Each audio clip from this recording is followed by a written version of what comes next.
गौरीपुत्र इंद्र के विषय में नारद को सावधान करते हैं। सिंधु की तपस्या को खंडित करने के लिए देवगण प्रयास करते हैं, परंतु सूर्यदेव के हस्तक्षेप से देवताओं का प्रयास असफल हो जाता है, जिससे सिंधु की सफलता निश्चित हो जाती है और देवताओं की चिंता बढ़ जाती है। उधर अदिति श्री महागणेश का स्मरण कर उन्हें अपनी व्यथा बताने का प्रयास कर रही है। आपकी कृपा से प्राप्त मेरा पुत्र मोहनकट मुझे बिना बताए अदृश्य हो गया है। वो कहाँ है परमदेव? आप शीघ्र उसे मेरे पास भेजें, अन्यथा मैं अन्न जल का त्याग करके अपने प्राण त्याग दूंगी। मैं मोहनकट के बिना नहीं रह सकती। महागणेश, मेरी सहायता करें, मुझ पर दया करें परमदेव। देवी अदिति, देवी अदिति। स्वामी, कहाँ है मेरा पुत्र मोहनकट? वो हमसे बाल लीला कर रहा था ना? कहाँ है मेरा पुत्र?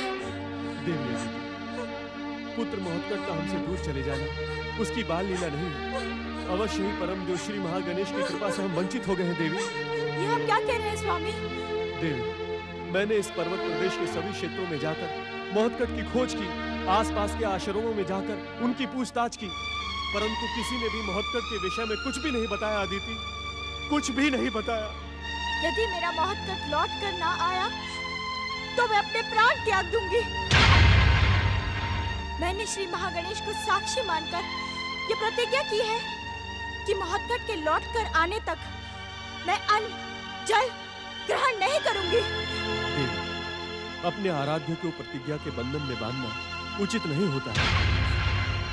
परम देव श्री महागणेश की कृपा सदा से हम पर रही है। हम पर और अधिक कृपा करने के उद्देश्य से उन्होंने मोहनकट को हमसे दूर किया होगा। देवी, मैं एक पल के लिए भी मोहनकट से दूर नहीं रह सकती। मेरी प्रतिज्ञा अटल है। यदि मेरा पुत्र लौट कर ना आया तो मैं अपने प्राण त्याग दूंगी। दुष्टा, शुभ कार्य में देर न कर। अब तेरा मोहनकट कभी लौट कर नहीं आएगा। वो दैत्य शक्ति के उत्कर्ष की संभावना देखकर श्री महागणेश की शरण में चला गया है। इस समय मेरा मन दुखी है दीदी। मुझे अपनी बातों से और दुख ना दो। अब दुख और आंसुओं से तो तेरा जन्म जन्मांतर का संबंध है दुष्टा। अब तेरे भाग्य में दुख की काली छाया ने अपना डेरा बना लिया है। तेरे दोनों पुत्र इंद्र और सूर्य घोर शत्रु बनकर एक दूसरे से टकरा रहे हैं। उनकी शत्रुता से दैत्य जाति को अवश्य लाभ होगा, अवश्य। ये असत्य है। मेरे पुत्र एक दूसरे के शत्रु हो ही नहीं सकते। तुम मुझे पीड़ा पहुंचाने के लिए इस असत्य का प्रयोग कर रही हो। दैत्य गुरु शुक्राचार्य की भविष्यवाणी कभी असत्य नहीं हो सकती।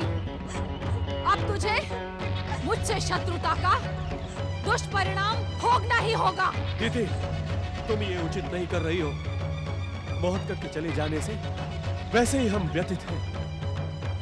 उचित यही होगा कि तुम यहाँ से लौट जाओ। दीदी, हाँ, इस अभागन कलंकिनी का मुख देखना मुझे भी प्रिय नहीं है ऋषिवर, किंतु इसने दैत्य माता दिति का घोर अपमान किया है। इस पर संकट के बादल मंडराए, ये देखने का अवसर दैत्य माता कभी चूक नहीं सकती। अब इस संसार की कोई भी शक्ति इसकी रक्षा नहीं कर सकती। अब इस संसार पर दैत्य जाति के साम्राज्य का समय आ गया है। हाँ, अवसर आ गया है। प्रणाम माताश्री। प्रणाम पिताश्री। प्रणाम ज्येष्ठ माता। हाँ।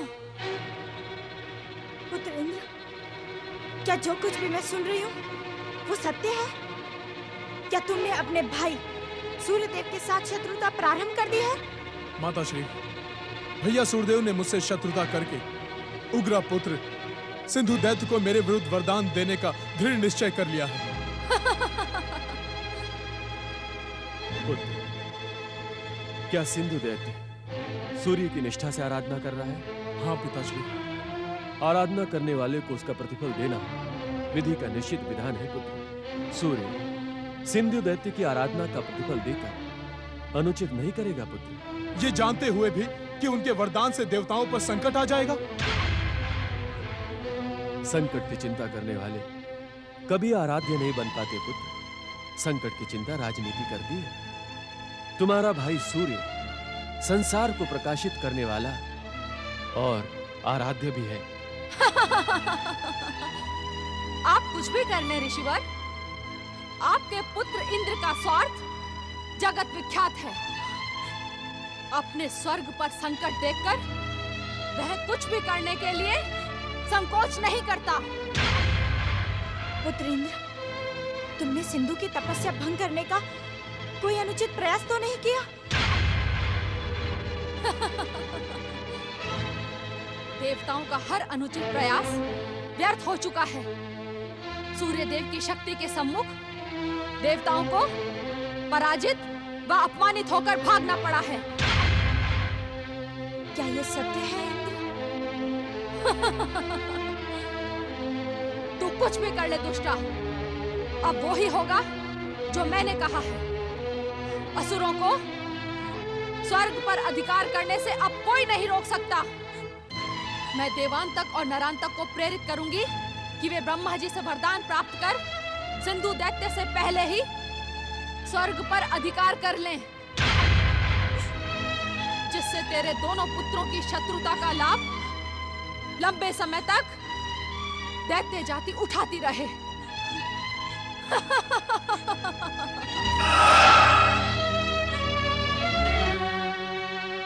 पुत्र इंद्र, जो कुछ भी हुआ उचित न था। तुम्हें इसका परिणाम भुगतना ही होगा। मुझसे भूल अवश्य हुई है पिताश्री, किंतु उस परिणाम को बदलने का कोई न कोई उपाय अवश्य होगा। परम देव श्री महागणेश की आराधना के अतिरिक्त इसका कोई उपाय नहीं है। देवी अदिति, हमें पुत्र इंद्र पर आए संकट को समाप्त करने और अपने पुत्र महोत्कट को पुनः प्राप्त करने के लिए इसी समय परम देव श्री महागणेश की अखंड आराधना प्रारंभ करनी होगी। जो आज्ञा ऋषिवर। आओ। ओम भास्कराय नमः। ओम सूर्यदेवाय नमः। ओम देवासुरवंदिताय नमः। ओम भास्कराय नमः। ओम भुवनेश्वराय नमः। ओम देवासुरवंदिताय नमः। ओम सूर्यदेवाय नमः। ओम विवस्वते नमः। ओम भास्कराय नमः। ओम भुवनेश्वराय नमः।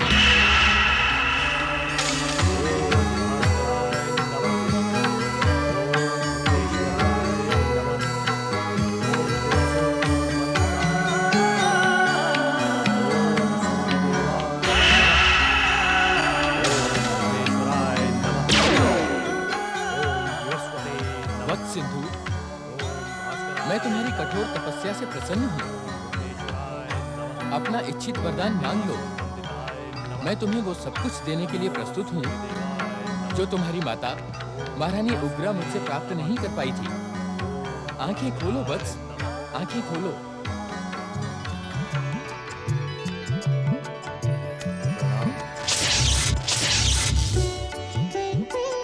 आप परम दयालु हैं सूर्यदेव, परम दयालु।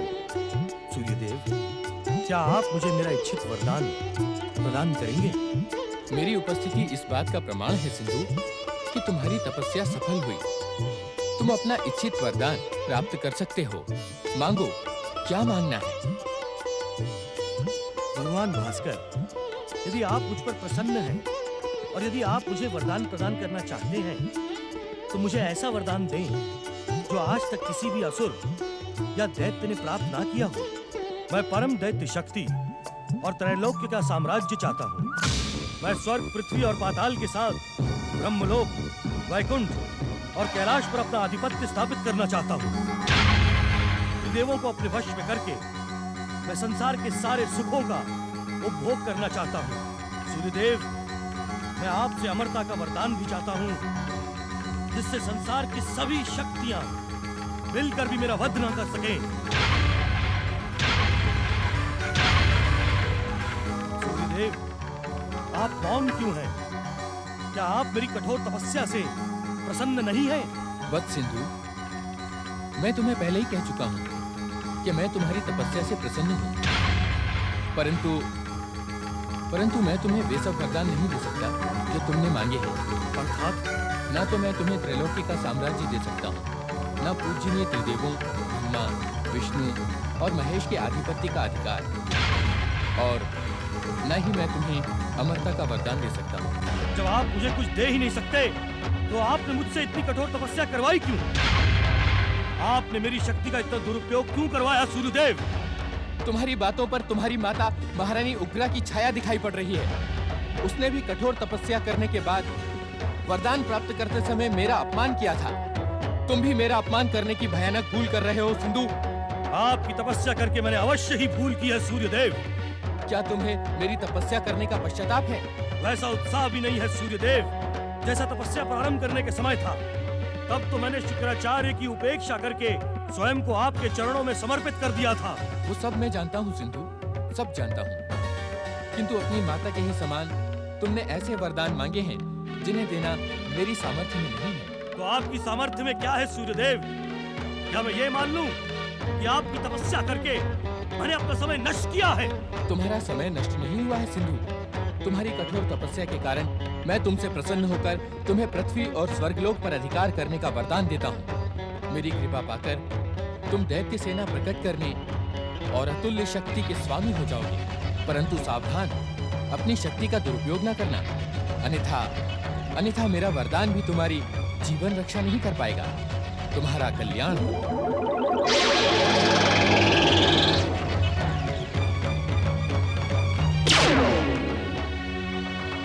इतने निम्न वरदान देकर आप मेरे साथ छल नहीं कर सकते सूर्यदेव। आपको मुझे मेरे इच्छित वरदान प्रदान करने ही होंगे। आपको प्रकट होना ही होगा सूर्यदेव। प्रकट हो सूर्यदेव, प्रकट हो सूर्यदेव, सूर्यदेव प्रकट हो। इस मूर्खता के दोषी भी तुम स्वयं हो सिंधु दैत्य। यदि तुमने मेरा परामर्श मानकर हम दैत्यों के आराध्य भगवान शिव की तपस्या की होती तो इस प्रकार निराशा का मुंह न देखना पड़ता। सूर्य देव से वरदान पाकर भी तुम दुखी हो, निराश हो। अब भी समय है सिंधु। मैंने तुझ जैसा निर्लज्ज व्यक्ति नहीं देखा। तू तो गुरु कहलाने के योग्य ही नहीं है। तुझे दैत्यों का गुरु किसने बना दिया? मूर्खता की बात ना कर दुष्ट। जिस प्रकार तुमने अपने समय और तपस्या का दुरुपयोग किया है, ऐसा दुरुपयोग किसी दैत्य ने नहीं किया। मैं दैत्य जाति का शुभ चिंतक हूं। मेरा परामर्श मान और इसी क्षण से शिव आराधना प्रारंभ कर दे। कौन शिव? तू बार बार शिव का नाम लेकर मेरे क्रोध को क्यों उत्तेजित कर रहा है? क्या तू ये नहीं जानता कि वरदानी सिंधु दैत्य की भुजाओं में अपार शक्ति है, जो क्षण मात्र में तेरे शिव की भी शक्ति को माप सकता है? शिव शिव शिव शिव शिव शिव शिव। विनाश काले विपरीत बुद्धि। ओम नमः शिवाय। सावधान शुक्राचार्य, सावधान दैत्यों के आराध्य शिव। वरदानी सिंधु दैत्य की शक्ति तुझे युद्ध का निमंत्रण दे रही है।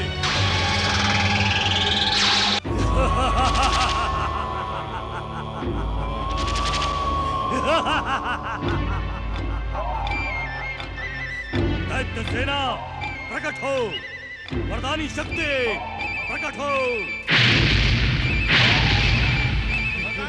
महापराक्रमी दैत्यराज सिंधु की वरदानी महापराक्रमी दैत्यराज सिंधु की।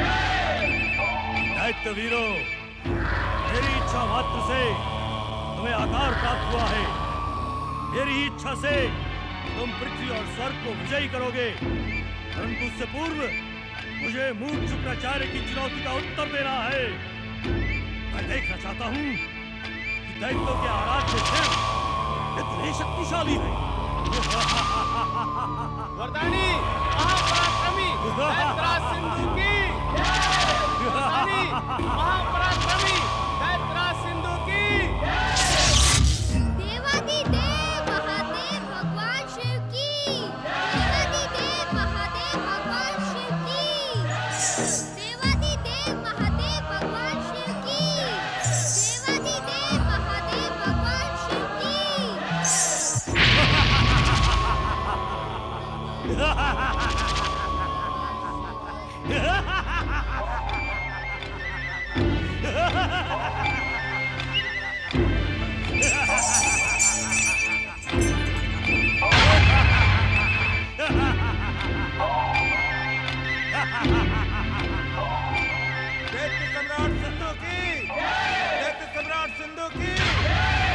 ये योगी भभूतधारी जो स्वयं अपनी रक्षा नहीं कर सकता, वो मुझे क्या वरदान देगा?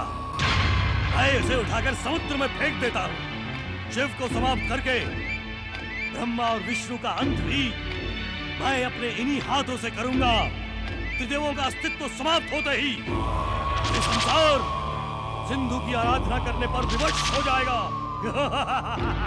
सावधान सिंधु, तेरी मूर्खता तेरे अंत का कारण बन जाएगी। जैसे आया है वैसे ही लौट जा। जैसे आया हूँ वैसे ही लौट जाऊं? अरे विचित्र प्राणी, तू नहीं जानता कि सिंधु एक बार जो ठान लेता है उसे पूरा करके ही छोड़ता है। तू मेरे मार्ग में बाधा मत डाल, अन्यथा तुझे यमलोक का मार्ग दिखा दूंगा। यमलोक का मार्ग कौन किसको दिखाता है, इसका निर्णय अभी हो जाएगा। अभी भी समय है दुष्ट, महाकाल भगवान शिव से अपनी दुष्टता की क्षमा याचना करके अपने जीवन की रक्षा कर ले। तू इस सिंधु का मार्ग रोककर क्यों अपना सर्वनाश करना चाहता है विचित्र प्राणी? हट जा मेरे मार्ग से। क्यों अपने जीवन को संकट में डालना चाहता है मूर्ख? अभी भी समय है, लौट जा। जीवन तो तेरा संकट में पड़ गया है विचित्र प्राणी। अब मैं तुझे क्षमा नहीं करूंगा। मेरा क्रोध तेरी विचित्रता का अंत कर देगा।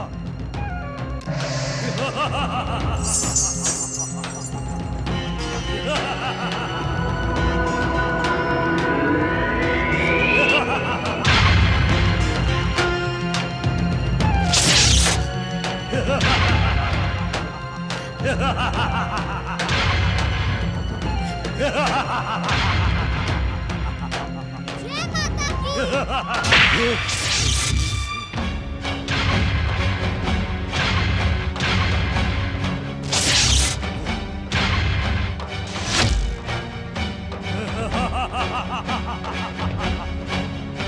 आक्रमण!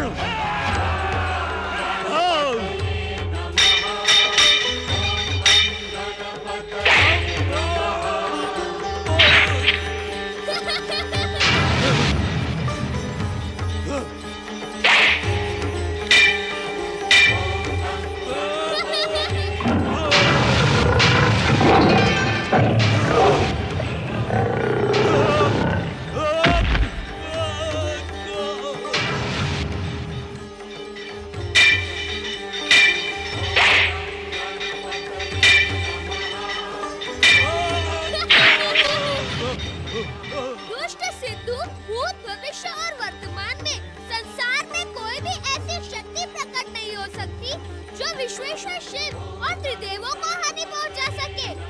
महादेव का अपमान करके तूने अपने आप को दंडित करवाने की भूमिका रच दी है। ले देख यमलोक का मार्ग।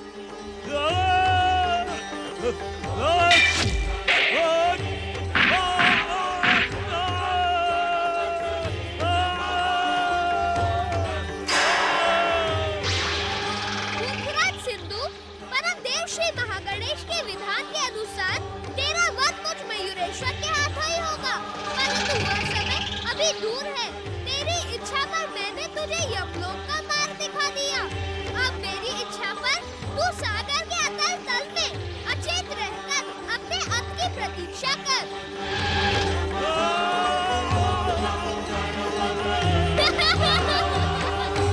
चुप न जाना बड़े भैया, मैं तो लक्ष्य साध ही लूंगा।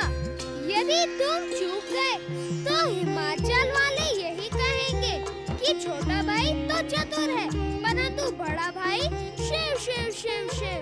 ये उचित नहीं है अनुज गणेश, तुम मेरी एकाग्रता में बाधा पहुंचा रहे हो। शांत नहीं रह सकते? शांत ही तो नहीं रह सकता मैं, फिर भी प्रयास करता हूँ।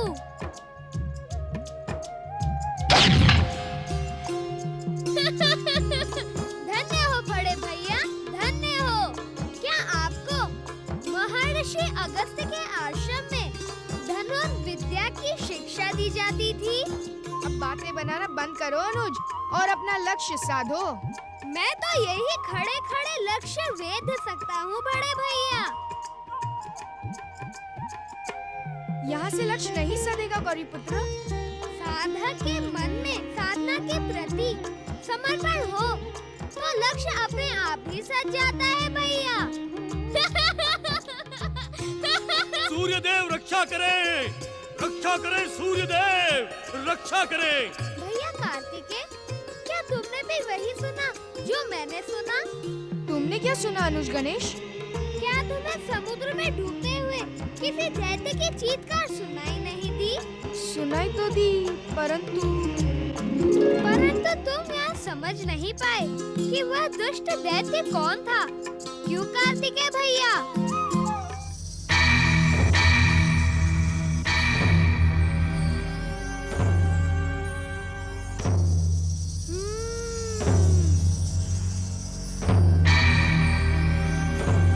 पूजा भैया, जिसने अभी तुमसे बात की, वह स्वर किसका है? ये हमारे ही समान कोई बालक है। वही जो तुम्हें शेषशैल पर्वत से कैलाश लाया था, जिसने तुम्हें माता पिता के दर्शन करवाए थे। तुम उसे ही भूल गए बड़े भैया? तो तुम मयूरेश्वर हो? आओ भैया, शीघ्र प्रकट हो, मेरे गले से लग जाओ। मैं तुमसे मिलने के लिए कब से व्याकुल था। कार्तिकेय भैया, आप खेल तो मेरे साथ रहे थे, परंतु व्याकुल थे मयूरेश्वर से मिलने के लिए। धन्य हो भैया, धन्य हो। नहीं नहीं, ऐसी बात नहीं है गौरीपुत्र, तुम दोनों मुझे समान रूप से प्रिय हो। हाँ, मयूरेश्वर तो मुझसे अधिक प्रिय होगा ही, क्योंकि तुम्हारा मयूर पहले पहल इन्हें ही लेकर तुम्हारे पास आया था, है ना भैया? तुम दोनों मिलकर अपने बड़े भाई से परिहास करना चाहते हो? मैं इस परिहास को समाप्त करता हूँ बड़े भैया। गौरीपुत्र श्री गणेश, भैया कार्तिकेय, मेरे मयूरेश्वर अवतार का आधा उद्देश्य पूर्ण हो चुका है। अब मैं आधा उद्देश्य तो शेष है ना मयूरेश्वर। तुमने सूर्य देव से वरदान प्राप्त सिंधु दैत्य का उद्धार करने के लिए ही अवतार धारण किया है। इतना तो मैं जानता हूँ, इसलिए सिंधु का अंत होने तक तुम्हें हमारे साथ ही रहना पड़ेगा।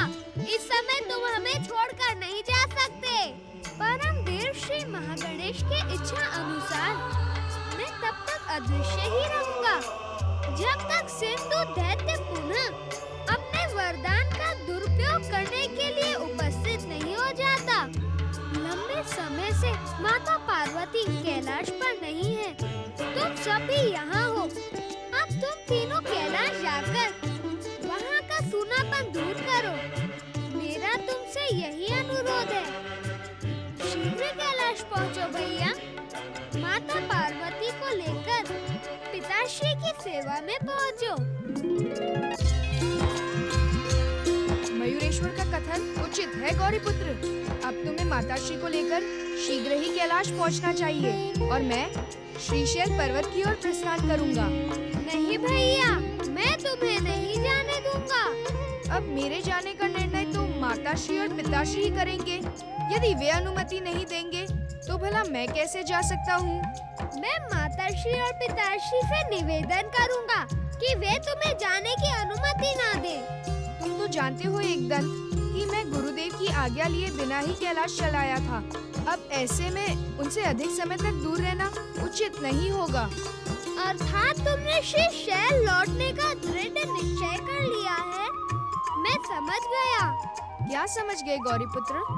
यही कि तुमने मयूरेश्वर से जो कुछ भी कहा वह सत्य था। मेरे प्रति तुम्हारे मन में तनिक भी प्रेम नहीं है। तुम मयूरेश्वर के लिए व्याकुल थे और व्याकुल हो। तुम उसी से मिलने के लिए यहाँ आए थे। नहीं गणपति, ये तुम्हारी भूल है। परमदेव श्री महागणेश के सभी अवतार मुझे अत्यंत प्रिय हैं। अब जब तक तुम मुझे जाने की अनुमति नहीं दोगे तब तक मैं नहीं जाऊंगा। मैं तुम्हारे प्रेम की परीक्षा ले रहा था भैया। मैं तुम्हारे सच्चे प्रेम को जानता हूँ। गुरु से अधिक समय तक दूर रहना अनुचित है। मैं अपनी इच्छाओं को रोक सकता हूँ, परंतु तुम्हारे भविष्य से खिलवाड़ नहीं कर सकता। गुरुदेव के समीप जाने से पहले हमें कैलाश चलना होगा और कैलाश जाने से पहले हमें नानाश्री और नानीश्री की अनुमति लेनी होगी। चलो। तनिक ठहरे भैया।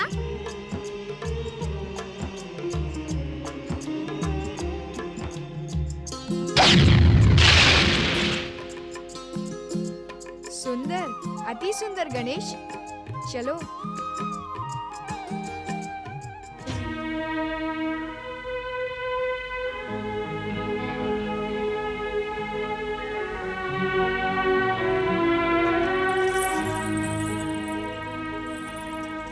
हिमाचल छोड़कर जाने का मन तो नहीं करता, परंतु कैलाश का सूनापन दूर करने के लिए अब तो जाना आवश्यक है। मुझे आज की नहीं पुत्र, कल की चिंता है। कल ये सारा हिमाचल एकदम सूना हो जाएगा। हमने तो सोचा भी नहीं था पार्वती कि तुम इतनी शीघ्र हमें छोड़कर चली जाओगी।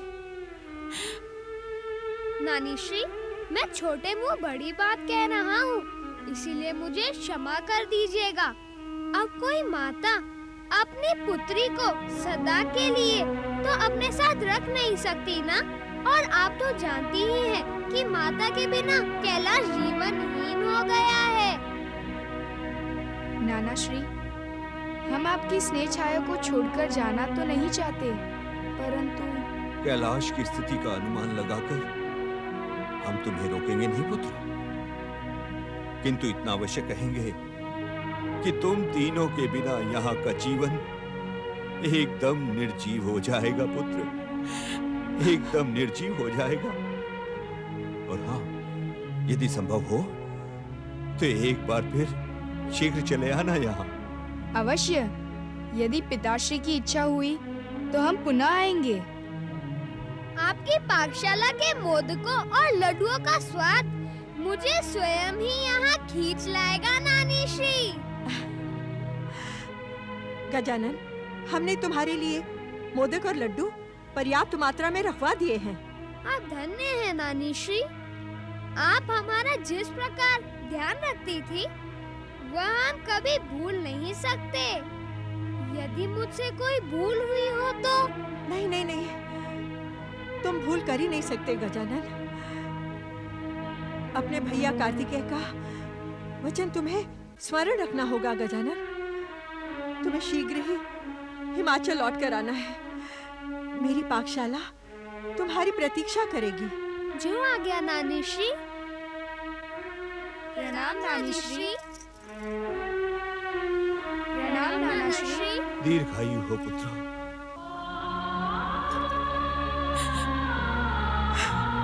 सदा सुहागन रहो पुत्री।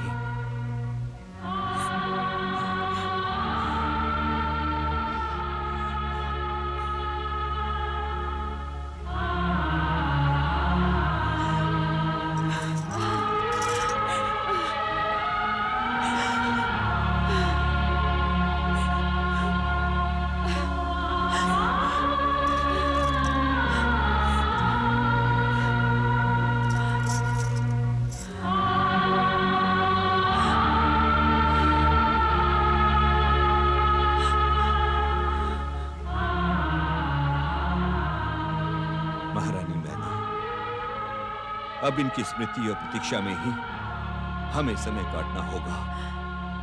इनके बिना एक पल का भी समय काटना बहुत कठिन है महाराज। हाँ महारानी, जैसी महादेव की इच्छा, प्रतीक्षा के पल तो हमें महादेव के चरणों में ही समर्पित करने होंगे। अवश्य स्वामी, महादेव हमें प्रतीक्षा करने की योग्य शक्ति दे। ओम महागणेशाय नमः। ओम परमदेवाय नमः। ओम विश्ववरदाय नमः।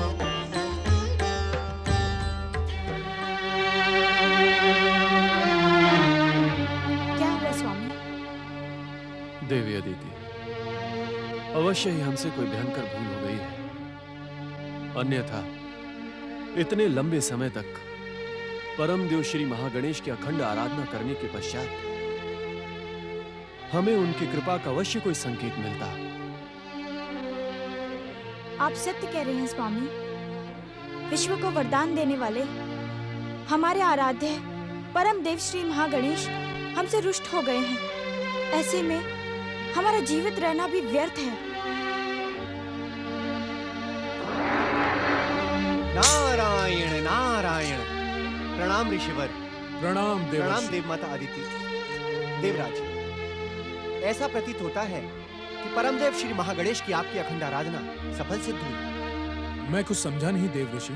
नारायण नारायण देवराज, परमदेव श्री महागणेश के मयूरेश्वर अवतार ने सूर्यदेव के वरदान से उत्पन्न सिंधु दैत्य को समुद्र के अतल तल में अचेत पड़े रहने को विवश कर दिया। उचित समय पर उचित समाचार सुनाकर आपने देवराज इंद्र को आनंदित कर दिया है। आप धन्य हैं। देवराज, मैं तो मात्र संदेश वाहक हूँ। यदि आपको आभार व्यक्त करना ही है तो परमदेव श्री महागणेश एवं अपने माता पिता का आभार व्यक्त करें, जिनकी सहायता से आपको सिंधु दैत्य के भय से मुक्ति मिली है। अवश्य देव ऋषि, अवश्य। आपकी लीला अपरंपार है श्री महागणेश। आपकी जय हो। पिताश्री, माताश्री, मैं आपके श्री चरणों को प्रणाम करता हूं। आपकी कृपा से स्वर्ग पर आया भयानक संकट टल गया। अब मैं सूर्य के पास जाऊंगा और उसे। पुत्र इंद्र, अपने भाई से शत्रुता बढ़ाना तुम्हारे लिए उचित नहीं होगा। तुम्हारी माता उचित कह रही है पुत्र।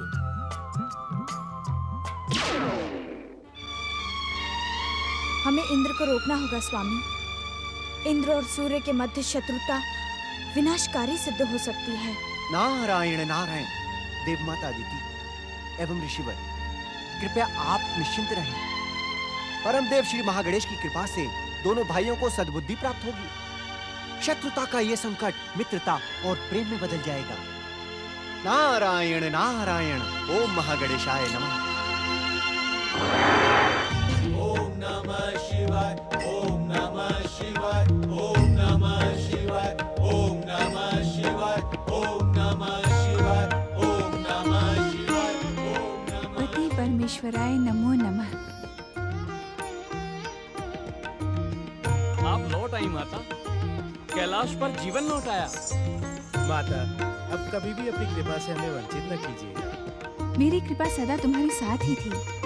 यहाँ न रहते हुए भी मैं सदा तुम्हारे साथ थी।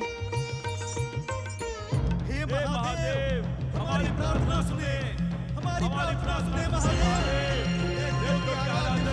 हमारी प्रार्थना सुने, हमारी तपस्या सफल करे शंकर, हमारी तपस्या सफल करे शंकर।